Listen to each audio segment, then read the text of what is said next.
منشیات ایک لعنت ہے اور ملتان پولیس کے تمام تھانوں میں منشیات اور شراب فروشی کے خلاف بھرپور کارروائیاں جاری ہیں۔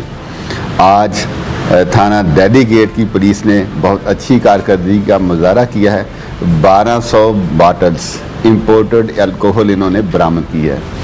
واقعہ اس طرح سے ہے کہ شاہزور جو ہے ڈالا، اس کی تلاشی دی ہے، اس میں سے 1200 باٹل شراب برآمد ہوئی ہے اور 2 جو منشیات فروش ہیں جو کارندے تھے وہ گرفتار کر لیے گئے ہیں۔ یہاں پہ ایک بدنام زمانہ منشیات فروش خالد سین، اس کے لیے یہ سپلائی کی جا رہی تھی۔ جن پولیس افسروں نے اس مخبری پہ کام کیا، کامیاب کارروائی کی، وہ ہمارے سر کا تاج ہیں۔ اور ہر وہ پولیس افسر جو منشیات کا کلا کما کرنے کے لیے ایفرٹس کر رہا ہے، شراب فروشی کو پریونٹ کر رہا ہے، اسی طرح بڑے ملزمان کی گرفتاری میں اہم کردار ادا کر رہا ہے، پنجاب پولیس اس کی کاوشوں کو اکنالج کرتی ہے اور اپریشیٹ کرتی ہے۔